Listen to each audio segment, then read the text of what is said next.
Eh bien, Boker Tov, Mishnah Iruvin, Perek Yud pour Parashat Bamidbar et Yom Sheni.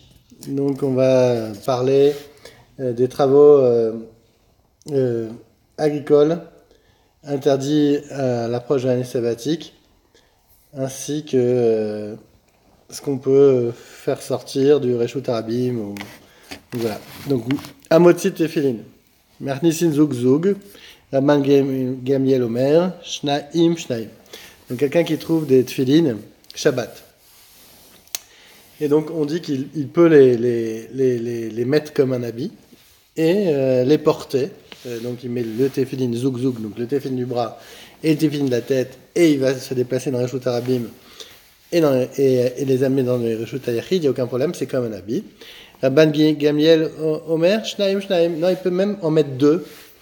Il veut mettre en même deux, donc deux dans le bras et deux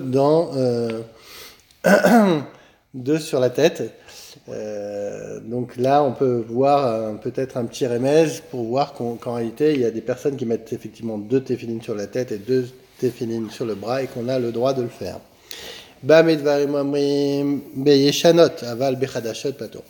Tout ça, c'est dans des téphilines qui sont déjà portés, qui sont vieux.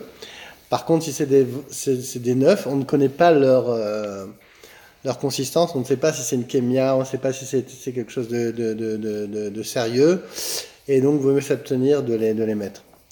Mais ça, c'est pour Rabban Gamliel qui permettait. Mais il faut savoir qu'en réalité, les téphilines, on n'a pas le droit de les mettre Shabbat, parce que ça s'appelle hot, et Shabbat aussi s'appelle hot, donc on n'a pas le droit de mettre deux hot Shabbat. Et il y en a un autre qui dit qu'on n'a pas le droit de mettre les téphilines Shabbat, parce que de peur que la lanière soit se défait ou se casse, et qu'on va être obligé de les porter à la main Shabbat, et plus comme un habit. Matsan Zvatim o Krichot. Donc maintenant il a trouvé des tas ou les uns sur les autres. Marchi Chalen ou Mevian. Il doit rester là-bas à Shabbat, à côté, et jusqu'à qu'il puisse les ramener. Ou ba sakana mechassan veolechlo. Donc quand à l'époque où il y avait les Romains, c'était dangereux de mettre des téphilines. Alors le mieux c'était de les couvrir, ou alors de les donner toutes les 4 amotes, de les porter à 4 amotes et les donner à quelqu'un d'autre, ou alors de s'arrêter et refaire ça pendant tout le trajet. Et donc là, il pourrait les porter. Deuxième Mishnah. Rabbi Shimon Omer, Notni mechavero vechavero lechavero, ad shemagia lechatzer achitzona, vechen beno, notno lechavero vechavero lechavero afilu mea. Rabbi Yehuda Omer, noten adam chavit lechavero, vechavero lechavero, afilu chutz latrum, amarlo lo tealech, zo yoter meragle balia. Donc on voit dans la Mishnah bête que Rabbi Shimon permettrait donc comme on l'a vu tout à l'heure, de donner un ami, à moins de faire une sorte de chaîne humaine, et donc l'un va porter à l'autre et l'autre à l'autre, etc., jusqu'à le chatzer à chitzona. Vechen beno lechavero, vechavero lechavero, afilu mea. Rabbi Yehuda Omer, noten adam chavit lechavero, vechavero lechavero.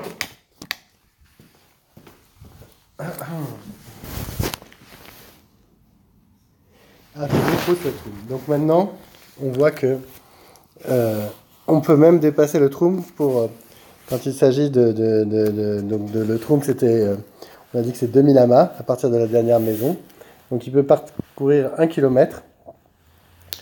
Donc quand le tonneau, on dit qu'on peut même dépasser le troum, et on dit non, en fait, en réalité, on va par rapport à l'objet Shabbat. parce qu'il y a marqué Lo te'aler zo yoter meragle baalea. Donc, quand le Baal il a le droit que à 2000 amas, on ne peut pas aller au-delà de cette distance. Quand le propriétaire de l'objet. Donc, tout objet va par rapport ce qu'on appelle les raglés baléa, donc les pieds du propriétaire. Donc, on voit par rapport à la distance que peut parcourir un propriétaire et on ne peut pas dépasser. Mishnah Gimel. Aya kore besefer ala is kupa. Et nid galgela a sefer miyado golel eslo. Donc, il avait une sorte de sefer qui était en parchemin, donc enroulé, et il était sur le seuil de sa maison, et ça a roulé jusqu'au Reshut Arabim.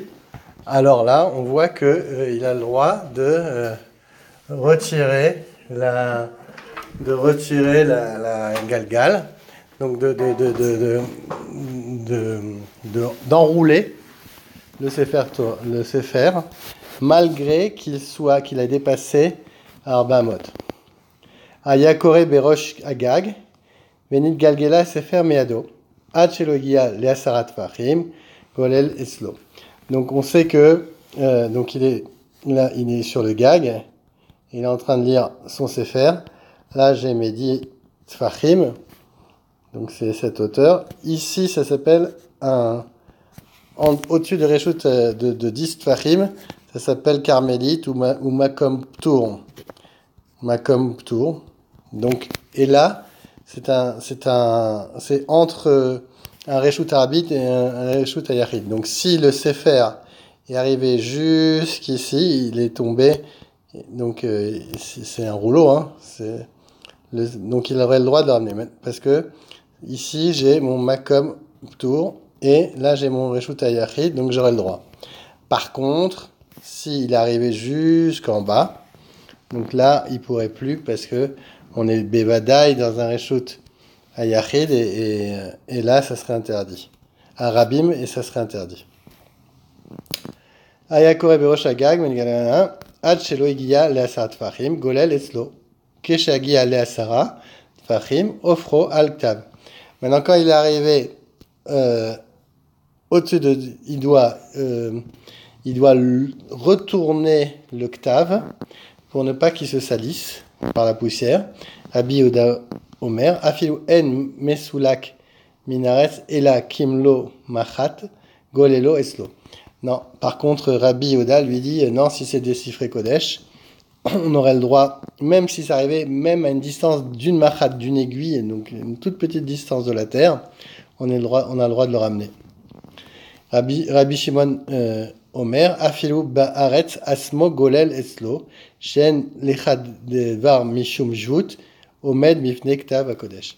On voit que, en réalité, il y a ce qu'on appelle des jvut, c'est des rabbanan, des travaux des rabbanan, et donc, pour sauver un sifré kodesh, on a le droit de faire des melachot jvut. Mishnah Dalet. Ziv chez Lifnei Chalon. Donc c'est une corniche. C'est une corniche qui est devant une fenêtre. Notni malav venotlin mimeno beshabbat. Donc on a le droit de prendre des choses sur cette corniche si c'est des objets fragiles et de les mettre sur la corniche donnant, donc qui donne sur les fenêtres publiques. Donc ça c'est sa fenêtre, hein, on va dire. Et là il y a une sorte de corniche comme ça.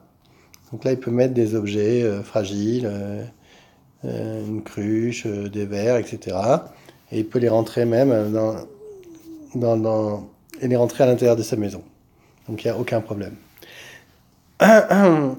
Omed Adam bereshut ayachid ou metaltel bereshut arabim.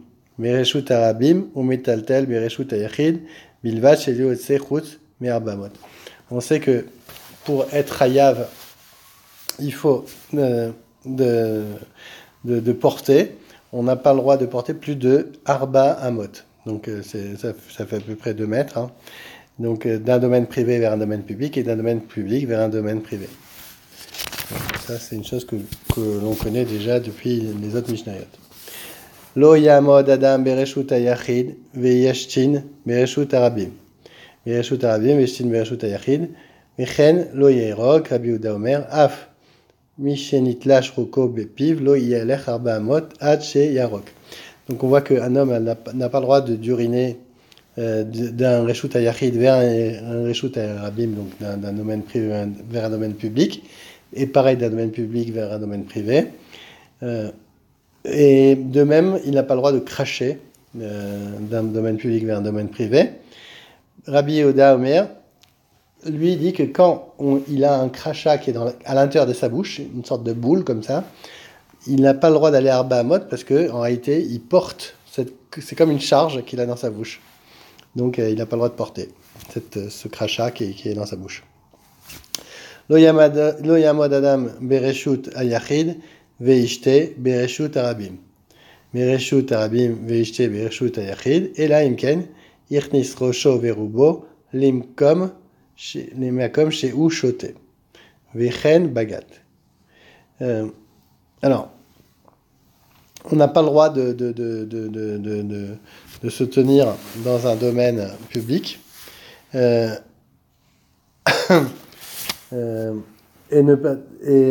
que le récipient, lui, soit dans le domaine privé, donc par exemple, et vice-versa, à moins qu'il faut rentrer la tête et la majeure partie du corps à l'intérieur de l'endroit, et là, on aura le droit de boire.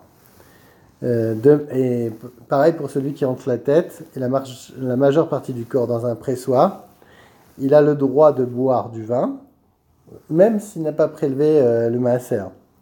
Car c'est pas exigé quand on boit dans un pressoir parce que ça s'appelle une shtia araï. C'est ce qu'on appelle de boire de manière araï, occasionnelle. Un homme maintenant. Alors on était où? Bagat, Kolet Adam Mina Masrela, Lemata, Measerat Fachim, ou Minatinor, Mikol Makom Choté. Donc par contre, un homme, il a le droit de recueillir dans sa main, à moins de 10 palmes du sol, l'eau de pluie qui tombe d'une gouttière. Donc il se trouve dans l'espace aérien du domaine public. Par contre, il n'a pas le droit de coller sa main à sa bouche ou à la gouttière pour recueillir l'eau, même à moins de 10 tfachim. Et on parle d'une gouttière qui est à moins de 3 tfachim. Et c'est comme un domaine privé, donc ça fait comme si c'était collé à la maison. Donc c'est un domaine privé. Et maintenant, quand l'eau descend du tuyau, et donc si c'est supérieur à 3 tfachim, donc là, malheureusement, ça va être un reshut harabim, et ça va être considéré comme un makom tour, et même s'il a moins de 10 palmes du sol, on peut à ce moment-là recueillir l'eau en mettant la main ou la bouche au tuyau. Donc là, on pourrait le faire puisque c'est un makom tour.